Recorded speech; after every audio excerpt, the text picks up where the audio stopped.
जय हिंद, नमस्कार फ्रेंड्स। ज्योति क्लासेस में आप सभी का एक बार फिर से स्वागत है। हेलो दोस्तों, कैसे हैं आप सभी? आई होप आप सभी बहुत ही अच्छे होंगे, स्वस्थ होंगे, स्टडी अपनी कंटिन्यू कर रहे होंगे। चलते हैं हमारी आज की मॉर्निंग की क्लास की तरफ। सभी को सुप्रभात, गुड मॉर्निंग। देखते हैं आज के दिन क्या है कुछ खास। तो फ्रेंड्स, आज है हमारा 21 मार्च। 21 मार्च की हिस्ट्री एक बार देख लेते हैं। वैसे तो 21 मार्च को बहुत सारी ऐतिहासिक घटनाएं हुई हैं, बट हम कुछ इंपॉर्टेंट पॉइंट्स को कवर करते हैं जो कि हमारे लिए हमें इम्पॉर्टेंट लगता है। तो चलिए देखते हैं फ्रेंड्स। तो 21 मार्च की हिस्ट्री में देखते हैं। तो फ्रेंड्स, आज के दिन अंतर्राष्ट्रीय वन दिवस, विश्व कविता दिवस, और साथ ही साथ आज के ही दिन भारत में क्या हुआ था, 21 मार्च 1977 को आपातकाल समाप्त हुआ था। आपातकाल जो कि कब लगाया गया था, तो 25 जून 1975 को लगाया गया था। आपातकाल कब लगाया गया था? 25 जून 1975 को लगाया गया था। और समाप्त कब हुआ था? आज के ही दिन, यानी कि 21 मार्च को। और कौन से ईयर में? 1977 को समाप्त हुआ था। तो ये तो थी आज की हिस्ट्री। हमने क्या क्या जाना? आज के दिन अंतर्राष्ट्रीय वन दिवस है, विश्व कविता दिवस है, और साथ ही साथ आज के ही दिन जो हमारे भारत में आपातकाल लगाया गया था वो समाप्त किया गया था। कब किया गया था? 21 मार्च, यानी कि आज के ही दिन। कौन सी ईयर में? 1977 को समाप्त हुआ था। तो आई होप आज की हिस्ट्री आपको पता लग गई होगी। चलते हैं हमारी होम साइंस की क्लास की तरफ। जैसा कि आप सभी जानते हैं, हम कर रहे हैं हमारी होम साइंस की सीरीज, जिसमें क्लास 6 से 12 तक की पढ़ाई को हम कंटिन्यू कर रहे हैं। और हाँ फ्रेंड्स, जो हमारे क्लास 6 से 12 की हम पढ़ाई कर रहे हैं ना, उसमें हमारा क्लास 6 से 8 हमने कंप्लीट कर लिया है। अभी हम कर रहे हैं क्लास 9। क्लास 9 भी फ्रेंड्स हमारा ऑलमोस्ट कंप्लीट ये है। थोड़े से चैप्टर्स और बचे हैं जो कि बहुत जल्दी कंप्लीट हो जाएंगे, और बहुत जल्द हम आ जाएंगे किसमें? हमारे क्लास 10th में।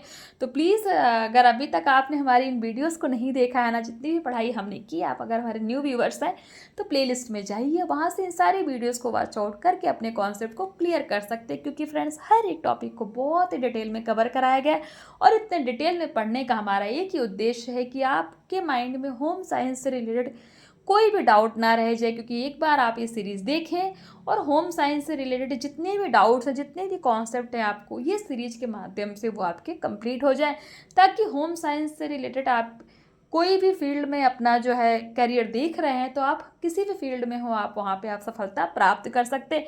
चाहे आप किसी क्लास के लर्नर्स हैं, या फिर किसी कॉम्पिटिटिव एग्जाम की तैयारी कर रहे हैं, किसी भी स्टेट की कर रहे हैं फ्रेंड्स। सपोज आप टीजीटी, पीजीटी, नेट हैं, कोई भी असिस्टेंट प्रोफेसर, कोई भी एग्ज़ाम की तैयारी कर रहे हैं, किसी भी एग्ज़ाम के लिए फ्रेंड्स, हर एक एग्ज़ाम के लिए हमारी ये सीरीज़ बहुत ही इंपॉर्टेंट है। तो प्लीज़, अगर आप हमारे साथ नए जुड़े हैं तो चैनल को सब्सक्राइब कर दीजिए, इसी तरह डिटेल में और हर एक कॉन्सेप्ट को कवर करने के लिए, पढ़ने के लिए। और हाँ, बेल आइकन को अवश्य प्रेस कीजिएगा, जिससे जब भी वीडियो अपलोड हो आपके पास नोटिफिकेशन पहुँचे। और इन वीडियोस को ज़्यादा से ज़्यादा अपने दोस्तों के साथ भी शेयर कीजिए, ताकि वो भी हमारी इस सीरीज़ का हिस्सा बन सके। और साथ ही साथ फ्रेंड्स, अपनी राय भी हमें अवश्य ही कमेंट के माध्यम से बताइए, क्योंकि आपकी एक राय हमारे लिए बहुत इंपॉर्टेंट है, हमें बहुत मोटिवेट करती है आगे और अच्छे से पढ़ने पढ़ाने के लिए। तो प्लीज़ अपनी राय भी हमें अवश्य दिया करिए, क्योंकि वीडियो ही मत देखिए, राय भी दिया, जिससे मुझे भी लगे कि हाँ, आप लोग भी मुझे सुन रहे हैं और आप लोग भी हमारे साथ जुड़ रहे हैं, और आपको ये सीरीज अच्छी लग रही है। चलिए चलते हैं हमारी आज की क्लास की तरफ। तो फ्रेंड्स, आज हम कवर करेंगे क्या? प्राथमिक चिकित्सा के लिए आवश्यक सामग्री देखेंगे। प्राथमिक चिकित्सा हमारा कौन सा चैप्टर है? ये हमारा चैप्टर 15 हमने स्टार्ट किया है, प्राथमिक चिकित्सा। और प्राथमिक चिकित्सा में अभी तक हमने पढ़ा क्या क्या है फ्रेंड्स, एक बार उसका रिवीजन ले लेते हैं, क्योंकि आप सभी को पता है revision is the most important part of our study. तो ये देखिए, हमने प्राथमिक चिकित्सा जैसे स्टार्ट किया था, प्राथमिक चिकित्सा के मुख्य सिद्धांत, जिसमें हमने प्राथमिक चिकित्सा का अर्थ एवं परिभाषा देखी थी है। और साथ ही साथ फ्रेंड्स, हमने देखा था क्या?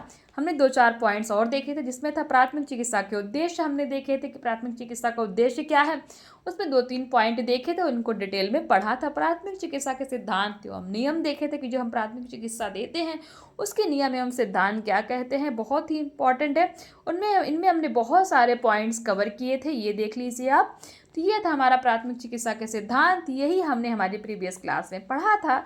आई होप आपके रिवीजन हो गया होगा, आपने इस क्लास को देखी है, नहीं देखी है तो प्लेलिस्ट में जाइए, जाके देखिए, और अपने सारे ही कॉन्सेप्ट को आप क्लियर कर सकते हैं। चलते हैं आज की क्लास की तरफ। प्राथमिक चिकित्सा के लिए आवश्यक सामग्री। तो फ्रेंड्स, प्राथमिक चिकित्सा का कार्य करना एक बहुत बड़ी सामाजिक सेवा है।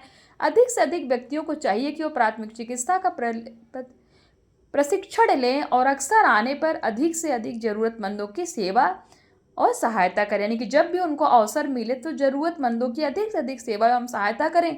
प्राथमिक चिकित्सा संबंधी सभी आवश्यक सामग्रियों को व्यवस्थित रूप से डिब्बे या बैग में रखा जाता है, जिसको प्राथमिक चिकित्सा पेटी यानी कि फर्स्ट एड बॉक्स कहते हैं। ये आप देख रहे हैं ना, फर्स्ट एड बॉक्स इस तरह का होता है। इसमें क्या क्या होना चाहिए देख लेते हैं। नंबर 1, स्वच्छ डॉक्टरी रुई एवं गाज। आपका जो फर्स्ट एड बॉक्स हो उसमें क्या होना चाहिए, सबसे इम्पोर्टेंट तो एक आपके पास कॉटन होना चाहिए जो कि स्वच्छ हो, एवं गाज जो घाव साफ करने और दवाई लगाने के लिए आवश्यक है। दूसरा है पिन होना चाहिए, जिसे लगाकर पट्टी को रोका जाए। जब पट्टी बांधते हैं तो क्या करते हैं, पिन लगाते हैं ना, पट्टी को रोकने के लिए, पट्टी खुले ना। तो आपके फर्स्ट एड बॉक्स में पिन भी होना चाहिए। तीसरा है आपके पास टेप भी होना चाहिए। अनेक स्थानों पर जहाँ पट्टी नहीं बांधी जा सकती वहाँ रुई अथवा गाज लगाकर टेप चिपका दिया जाता है। तो आपके फर्स्ट एड बॉक्स में टेप भी होना चाहिए, कैंची भी होना चाहिए किसी चीज़ को काटने के लिए। फिर चम्मच एवं गिलास की भी आवश्यकता होती है, किस लिए, रोगी को दवा एवं पानी पिलाने के लिए। अगर आपके पास फर्स्ट एड बॉक्स है, कहीं पे अचानक किसी को ज़रूरत पड़ गई प्राथमिक चिकित्सा की, तो आप अपने बॉक्स से उसके पास पानी पीने के लिए, खाने के लिए कुछ नहीं है तो आप चम्मच या गिलास रख सकते हैं उसको दवा पे और पानी पिलाने के लिए। तो आपके फर्स्ट एड बॉक्स में आपको ये इंश्योर करना चाहिए कि चम्मच एवं गिलास भी होना चाहिए। पॉइंट 6 है दिया सलाई तथा स्प्रिट लैंप होना चाहिए। क्यों आवश्यक है, सुई एवं यंत्र आदि को गर्म करने के लिए दिया सलाई एवं स्प्रिट लैंप की आवश्यकता पड़ती है। 7वां है कि पट्टियों की आवश्यकता पड़ती है। क्यों, घाव तथा मोच आदि को बांधने के लिए पट्टियां भी चाहिए। 8वां है पैड की आवश्यकता पड़ती है, क्योंकि आवश्यकता अनुसार पैड रखकर पट्टियों को बांधने के लिए इसकी उपयोगिता होती है। 9वां पॉइंट है टूर्निकेट का उपयोग रक्त स्राव को रोकने के लिए किया जाता है। ध्यान रखें, जो खून बहता है ना उसका उपयोग किया जाता है कि रक्त स्राव को रोकने के लिए किस चीज़ का उपयोग किया जाता है, तो टूर्निकेट का। तो ये भी आपके फर्स्ट एड बॉक्स में होना चाहिए। 10वां है हड्डी को टूटने की स्थिति में संबंधित अंग पर खपच्ची बांधा जाता है, यानी कि खपच्ची भी आपके पास होना चाहिए। और 11 है फ्रेंड्स क्या, चिमटी भी आपके पास होना चाहिए। किस लिए, कांटा आदि चुभ जाने पर निकालने के लिए चिमटी भी आपके फर्स्ट एड बॉक्स में होना चाहिए। पॉइंट 12 है गर्म पानी की बोतल सेकने के लिए आपके पास अवश्य होनी चाहिए, यानी कि आपका जो फर्स्ट एड बॉक्स है उसमें आपके पास गर्म पानी की जो बोतल आती है वो भी होना चाहिए। और तेज बुखार एवं रक्तस्राव रोकने के लिए बर्फ की टोपी का प्रयोग होता है। तो ये फ्रेंड्स क्या है, ये है क्या कि आपके फर्स्ट एड बॉक्स में इतनी चीज़ें होनी चाहिए। क्या क्या होनी चाहिए, एक तो रुई, दूसरा पिन, टेप, कैंची, दिया सलाई, स्प्रिट लैंप, पैड है, टूर्निकेट और क्या, खपच्ची। और साथ ही साथ क्या होना चाहिए, चिमटी, गर्म पानी की बोतल और बर्फ की टोपी। तो इतने सारे जितने भी सामग्री है सारा आपको इंश्योर करना है कि आपके फर्स्ट एड बॉक्स में होना चाहिए किसी को भी प्राथमिक चिकित्सा देने के लिए। अब कुछ घरेलू औषधियाँ देख लेते हैं उनका प्रयोग। तो डिटॉल हो गया, घाव साफ करने के लिए डिटॉल का प्रयोग करते हैं। विक्स हो गया, सर्दी जुकाम सिर दर्द आदि के लिए विक्स का प्रयोग होता है। जैतून का तेल जले पर लगाने के लिए आयोडेक्स, गुम चोट हड्डियों के दर्द के लिए। फिर नेक्स्ट है हमारा मर्क्यूरो क्रीम। मर्क्यूरो क्रीम किस लिए, घाव के लिए। अगर कहीं घाव हो गया तो उसके लिए किस क्रीम का यूज इन्होंने दिया, मर्क्यूरो क्रीम। ऐसे तो बहुत सारे क्रीम आज के समय में आते हैं, इन्होंने एक एग्जांपल के तौर पे दे रखा है। बर्नॉल किस लिए, जले कटे पर लगाने के लिए। बर्नॉल आता है ना एक, कि अगर कहीं जल गए हैं तो उस पर आप लगा सकते हैं। अमृत धारा हैजा, उल्टी व दस्त के लिए। कोरामीन, जी घबराने पर। पुदीन हरा, भोजन ना पचने पर। बोरिक पाउडर, आग सेकने घाव धोने के लिए। ग्लिसरीन, मुंह के छालों के लिए। फिटकरी, रक्त का प्रवाह रोकने के लिए। ग्लूकोज, गर्मी के मौसम में शरीर को शीतलता प्रदान करने हेतु। पोटेशियम परमैंगनेट, गरारे करने तथा सांप के काटने पर लगाने के लिए। बोरोलिन, कटे हुए अंग पर लगाने के लिए। पचनॉल, अफारे के लिए। कोडोपायरिन, विभिन्न प्रकार के दर्द निवारण के लिए। सिबजॉल, मरहम, चोट व घाव में लगाने के लिए। फ्यूरोसिन, चोट के लिए। एनासिन, सिर दर्द के लिए। टिंकचर, आयोडीन, घाव के लिए। तो ये तो हमने क्या देखा, कुछ घरेलू औषधियाँ देखी और उनके प्रयोग के बारे में हमने जाना। तो आई होप ये सभी आपको पता होंगे, आप इनका स्क्रीनशॉट ले सकते हैं क्योंकि बहुत ही इंपॉर्टेंट है फ्रेंड्स। नेक्स्ट टॉपिक है हमारा प्राथमिक चिकित्सा के आवश्यक गुण देख लेते हैं, यानी कि जो प्राथमिक चिकित्सा देता है उसके क्या आवश्यक गुण होना चाहिए। पहला तो होना चाहिए कि स्वस्थ एवं मजबूत हृदय, यानी कि आप किसी की तभी देख रेख कर सकते हैं जब आप खुद स्वच्छ होंगे, यानी कि स्वस्थ होंगे, हेल्दी होंगे, तभी दूसरों की सहायता आप कर सकते हैं। तो एक प्राथमिक चिकित्सक का गुण ये होना चाहिए कि वह स्वस्थ हो और स्ट्रांग हो। दुर्घटना घटित होने पर दुर्घटनाग्रस्त व्यक्ति की दशा बहुत ही गंभीर एवं दयनीय हो जाती है। घायल व्यक्ति भयंकर चीत्कार कर रहा होता है एवं उसकी घाव का रक्त चारों तरफ फैला होता है। ऐसी स्थिति में कमजोर हृदय के व्यक्ति घबरा जाते हैं, इसलिए प्राथमिक चिकित्सक को स्वस्थ एवं मजबूत हृदय का होना चाहिए। पॉइंट 2 है चिकित्सा संबंधी प्राथमिक ज्ञान भी उनके पास से होना चाहिए, किसके पास, जो प्राथमिक चिकित्सक दे रहे हो।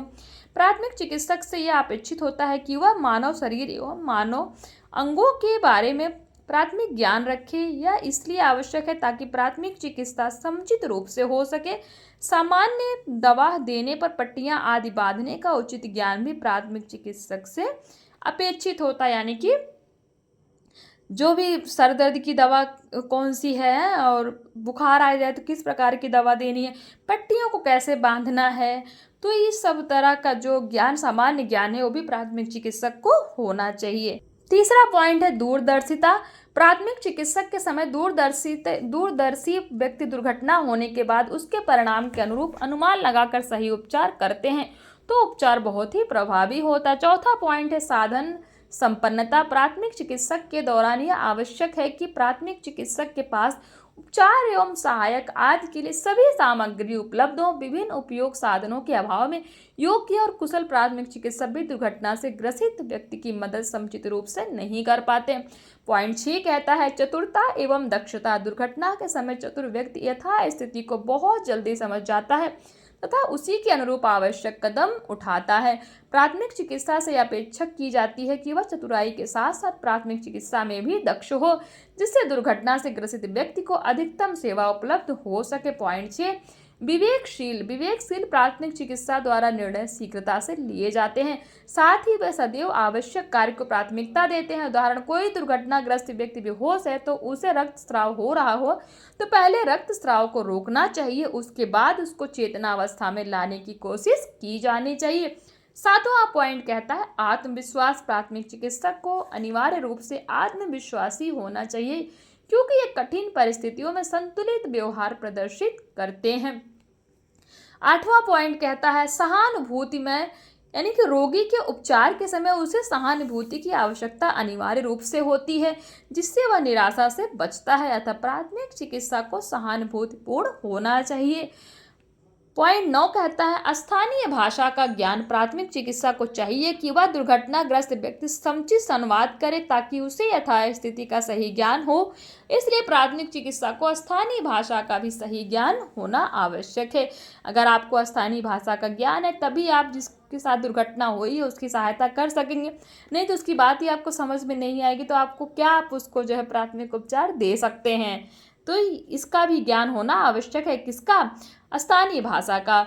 10वां हमारा पॉइंट कहता है कि धैर्यवान एवं आश्वासनवान होना चाहिए, यानी कि जो हमारा प्राथमिक चिकित्सक है उसको धैर्यवान एवं आशावान होना चाहिए। गंभीर एवं घातक दुर्घटनाओं के समय चिकित्सक को चाहिए कि वह धैर्य रखकर सभी कार्य सही रूप से करे और अच्छे परिणाम के प्रति आशान्वित रहे, क्योंकि प्राथमिक चिकित्सक के घबराने से रोगी भी निराश की भावना का संचार होता है। यानी कि अगर जो हमारा डॉक्टर है वही घबरा गया तो उसको देख करके जो हमारा पेशेंट है वो भी घबरा ही जाएगा कि भाई जब डॉक्टर ही, इनको ही धैर्य नहीं है तो इसका मतलब बीमारी बहुत बड़ी है।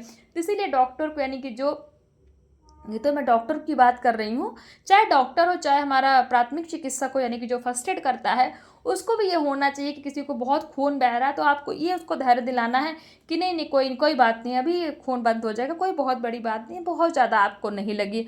हाँ, भले ही रोगी को बहुत ज़्यादा लगी है, लेकिन जब भी आप प्राथमिक चिकित्सा दे रहे हैं तो इस बात का आपको ध्यान देना है कि उसके सामने अपनी स्थिति को प्रेजेंट नहीं करना है। आपको ऐसे दिखाना है कि बहुत छोटी सी चोट है तो नॉर्मल ही प्राथमिक चिकित्सा में ही ठीक हो जाएगी, तो उससे रोगी को भी क्या लगेगा कि हाँ चलो तो सामान्य से दुर्घटना हमारे साथ हुई है। तो इसीलिए जो प्राथमिक चिकित्सक होता है उसको धैर्यवान एवं आशावान होना चाहिए। अब हम देख लेते हैं प्राथमिक चिकित्सक के कर्तव्य देख लेते हैं कि भाई हमने देख लिया प्राथमिक चिकित्सक के गुण देख लिए। अब प्राथमिक चिकित्सा का कर्तव्य क्या है। प्राथमिक चिकित्सा का कार्य एक जिम्मेदारी का कार्य होता है जिसके लिए प्राथमिक चिकित्सा का सूझबूझ तथा विवेकपूर्ण जिम्मेदारी से कर्तव्य निर्वहन करना आवश्यक है। प्राथमिक चिकित्सा के मुख्य कर्तव्यों का विवरण देख लीजिए। नंबर 1 है संबंधित चिकित्सक से संपर्क। प्राथमिक चिकित्सक के उपरांत दुर्घटनाग्रस्त व्यक्ति को संबंधित चिकित्सक से मिलना चाहिए जिससे उसकी समस्या की गहन जांच होने के बाद उचित उपचार हो। संबंधित चिकित्सक जैसे किसी को पैर में चोट लग गई है, उसकी हड्डी टूट गई है, तो आपको ऐसे डॉक्टर से संपर्क करना चाहिए जो कि हड्डी के डॉक्टर हों। किसी को दिल का दौरा पड़ गया है तो आपको उनसे रिलेटेड जो भी चिकित्सक है उनसे संपर्क में करना चाहिए। तो उससे क्या होगा, आपको चीज़ें बहुत ही अच्छे से पता लगेगी और आप उसको प्राथमिक चिकित्सा बहुत ही अच्छे से दे सकेंगे। दूसरा पॉइंट है रक्तस्राव रोकना। ये भी प्राथमिक चिकित्सा का कर्तव्य है कि भाई खून बह रहा है तो सबसे पहले क्या करना है, आपको उसका खून रोकना है। दुर्घटना से ग्रसित व्यक्ति के घाव आदि से रक्त बहने पर उसके शरीर में रक्त की कमी हो जाती है, साथ ही बाह्य संक्रमण की भी संभावना बनी रहती है। इसलिए प्राथमिक चिकित्सा का कर्तव्य होता है कि वह रक्तस्राव को रोके। सड़क दुर्घटना में सर्वाधिक मृत्यु का प्रमुख कारण क्या है, खून बह जाना। दूसरा है शुद्ध हवा की व्यवस्था। प्राथमिक चिकित्सा का कर्तव्य ये भी होता है कि जिसके साथ भी दुर्घटना हुई है उसको शुद्ध हवा प्रोवाइड कराई जाए जिससे उसको ऑक्सीजन ही बहुत अच्छे से मिल सके। कई बार जहरीली गैसों या अन्य कारणों से व्यक्ति का दम घुटने लगता है तथा उसकी सांस बंद होने लगती है। यह दुर्घटना अत्यधिक भीड़ भाड़ एवं व्यस्त जगह पर होती है। दुर्घटना से प्रभावित व्यक्ति को खुले में ले जाना चाहिए जहां वह हवा के आवागमन की समुचित व्यवस्था उसको मिल सके। चौथा है बेहोशी दूर करने का प्रयास। दुर्घटना से प्रभावित व्यक्ति यदि किसी कारणवश मूर्छित हो जाता है तो उसको खुली हवा में रखकर पानी के छींटे मारकर चेतनावस्था में लाना चाहिए। पांचवा गुण होना चाहिए कर्तव्य यानी कि किसका, प्राथमिक चिकित्सा का, धूप से भी बचाव करना चाहिए। गर्मी आदि के मौसम में प्राथमिक चिकित्सा का यह दायित्व होता है कि वह दुर्घटना से प्रभावित व्यक्ति को छाया में ले जाए या तो कपड़े आदि से उसका धूप से बचाव करे। छठा पॉइंट कहता है प्राथमिक चिकित्सा के कर्तव्य के रूप में तत्कालिक औषधियां तथा उपचार। प्राथमिक चिकित्सक को चाहिए कि वह अपने ज्ञान तथा अनुभव के आधार पर दुर्घटनाग्रस्त व्यक्ति को विशिष्ट वस्तु या औषधि खाने या पीने को दे जिससे उसे तत्कालिक पीड़ा से मुक्ति मिले। सातवां का पॉइंट कहता है हड्डी टूटने पर उपचार। यह दुर्घटना से किसी व्यक्ति का हाथ या पैर टूट गया है या मोच आ गई है तो उसे अधिक हिलाना डुलाना नहीं चाहिए और कपचियां आदि बांधकर चिकित्सक के पास ले जाना चाहिए। आठवां पॉइंट है पानी में डूबे व्यक्ति का उपचार किस तरह करना चाहिए। यदि कोई व्यक्ति पानी में डूब जाता है तो उसके पेट में पानी भर जाता है जिस कारण उसकी श्वसन क्रिया में समस्या उत्पन्न हो जाती है। अतः रोगी को वमन कराकर यानी कि उल्टी कराकर उसके पेट से पानी निकालने का प्रयास करना चाहिए तथा श्वास लेने में कठिनाई हो तो कृत्रिम श्वास दिलानी चाहिए। पॉइंट 9 है दुर्घटना संबंधी विवरण एकत्र करना। यह दुर्घटना का कारण पता न चले अथवा कारण स्पष्ट न हो तो प्राथमिक चिकित्सक का यह दायित्व होता है कि वह कारण जानने का यथासंभव प्रयास करे कि दुर्घटना हुई किस कारण है। इससे प्राथमिक चिकित्सा उसी के अनुरूप होगी और व्यक्ति के जीवन को बचाया जा सकेगा।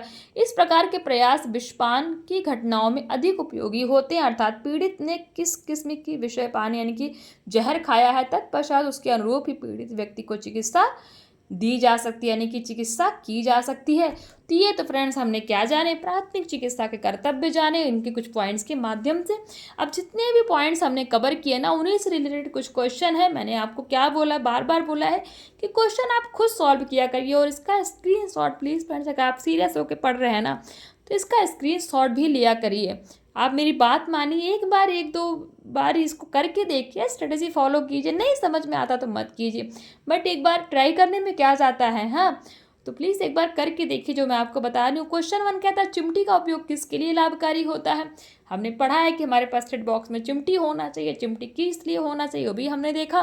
दूसरा, बर्फ की टोपी का उपयोग किसके उपचार के लिए किया जाता है। तीसरा क्वेश्चन कहता है शिवाजाल मरहम का उपयोग किसके उपचार के लिए होता है। चौथा क्वेश्चन कहता है प्राथमिक चिकित्सक के लिए स्थानीय भाषा का ज्ञान क्यों आवश्यक है। अभी हमने इतना डिटेल में पढ़ा कि प्राथमिक चिकित्सक जो होता है उसके लिए फ्रेंड्स स्थानीय ज्ञान यानी कि जहाँ पे वो चिकित्सा दे रहा है तो स्थानीय ज्ञान क्यों आवश्यक है। तो ये सारे ही टॉपिक हमने कवर किए। इसी के साथ फ्रेंड्स हमारा ये जो पूरा चैप्टर है ये भी कंप्लीट होता है। बहुत ही इंपॉर्टेंट था, छोटा सा था बट बहुत इंपॉर्टेंट था। आई होप आपको ये जितने भी कॉन्सेप्ट मैंने पढ़ाए हैं, जितने भी टॉपिक हमने कवर किए, उनमें कुछ भी छूटा नहीं होगा। सभी डिटेल में मैंने कोशिश किया है कि आपको हर एक टॉपिक जितने भी हमने पढ़े वो डिटेल में आपको समझ में आए होंगे। ऐसा कोई वर्ड है, ऐसा कोई सेंटेंस है फ्रेंड्स जो आपके समझ में ना आया है तो कमेंट करके पूछिए, मैं उसका उत्तर देने का पूरा प्रयास करूँगी।